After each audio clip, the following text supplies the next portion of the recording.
Mark, this is our first video update regarding the Protection and Business Safety Committee. Can you just give us a bit of a understanding around what the committee does, what it gets involved in, and the structure? Yeah, absolutely.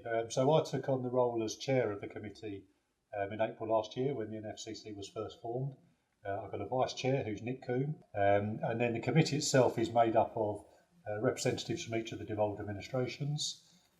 Each of the regions in the English Fire and Rescue Service has got a regional protection committee, and the chair of each of those committees sits on the national group. And then we have about 8 particular themes of work, and the lead for each of those themes sits on the committee as well. So, for example, one of the themes is about AFA's and unwanted fire signals, another is about better regulation, one is about business engagement, one is about event safety. So each of those leads sits on the committee as well. We meet 4 times a year. Okay. And Mark, we know that your committee have been heavily involved in the Hackett review and also around the current ongoing work around Grenfell. Can you just give an understanding around what work's been ongoing up until now? Yeah, absolutely. I'll try and keep it brief because I could probably talk for about an hour and a half to capture what's gone on over the course of the last 12 months since the Grenfell fire. So protection, as colleagues will be very aware, has become front and centre following the circumstances of the tragedy at Grenfell Tower, and linked into the independent review by Dame Judith Hackett, which reported in May this year. So we've, I suppose initially the work of the group was about supporting UK Fire and Rescue Service and government about identifying those buildings across the country that had similar dangerous cladding on it that was on the side of the tower at Grenfell, and providing some assurance that fire services were going out and auditing and inspecting those buildings and working with the responsible person to put appropriate intermediate measures in place. Now that's been no mean feat, and fire services have really stepped up to the plate to do some fantastic work over the course of the last 12 months, and that's continuing as more and more potential high-risk buildings have come to the fore. The other thing that, or the other things that we've done is once the government appointed Dame Judith Hackett to carry out her independent review, so the NFCC contributed to the work from many fire services across the country and pulled it all together into a single response we sent back, which highlighted the breadth of what we felt with our experience in fire were the issues arising from the whole of the building regulations system. Dame Judith Hackett really welcomed what we sent in, and that put us in a position where when she identified 6 work streams under or that informed her review, NFCC was the only organisation that was represented on each and every one of those work streams. There's a lot of work we've done to inform the outcomes of the Hackett review, which was obviously published in May this year.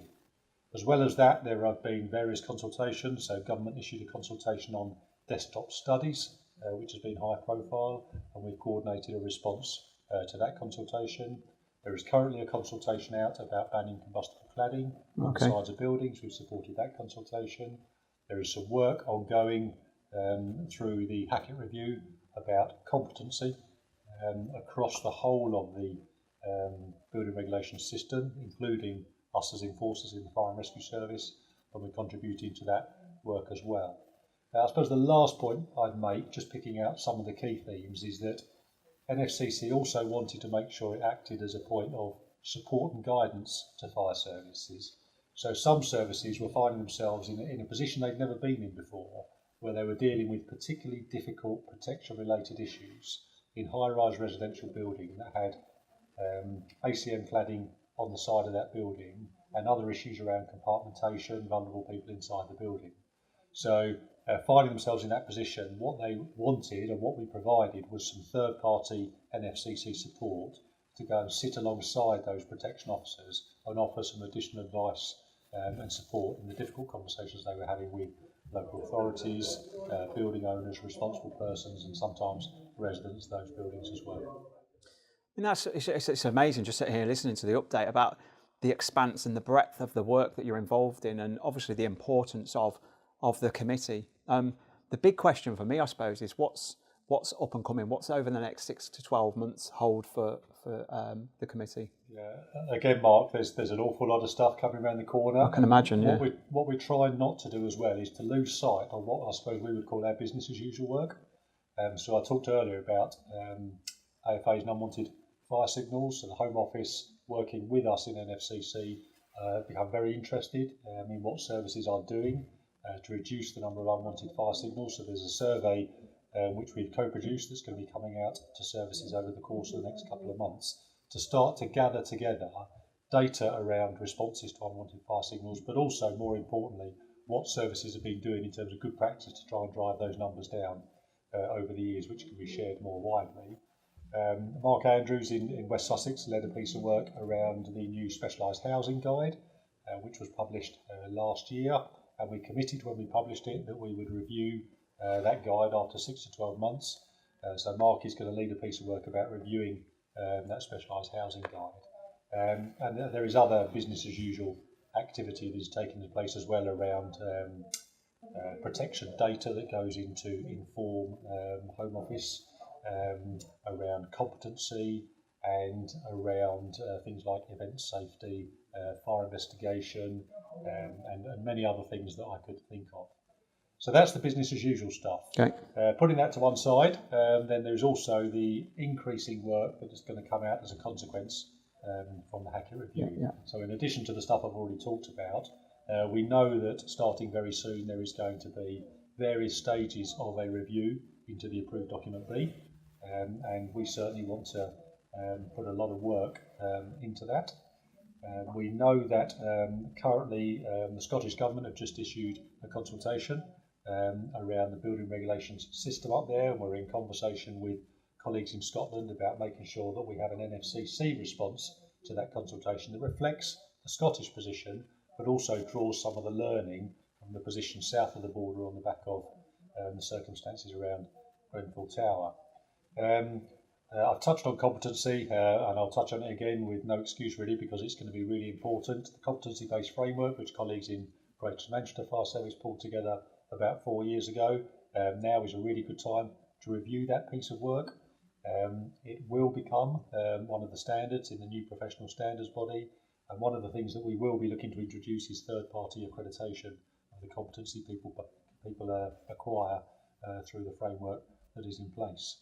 And then there is lots of stuff coming around the corner that related to the establishment of a joint competent authority with local authority building control, the HSE and fire and rescue services that specifically will be set up to look at high-rise residential buildings over 10 stories, and then lots of other stuff around safety case reviews, digital records.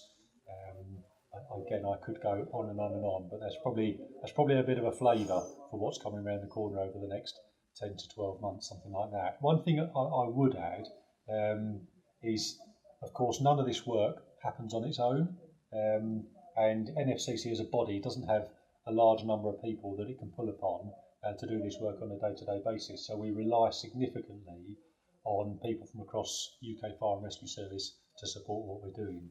So my Vice Chair, Nick Coombe, who's been pretty much working on this full-time for the best part of a year, Penny Pender, who works for NFCC, is doing a fantastic job linking into CLG and the Home Office. The London Fire Brigade, given their proximity to most of these meetings with the UK government in London, and obviously the proximity around the Grenfell fire, offered us some fantastic support. And then many other fire services across the country have allowed some of their protection colleagues to join this work, so we get a truly UK-wide representation in the views that NFCC forms, and also people get the opportunity for some fantastic development opportunities. No, definitely. Which has been superb, and we're keen to continue that as much as we can.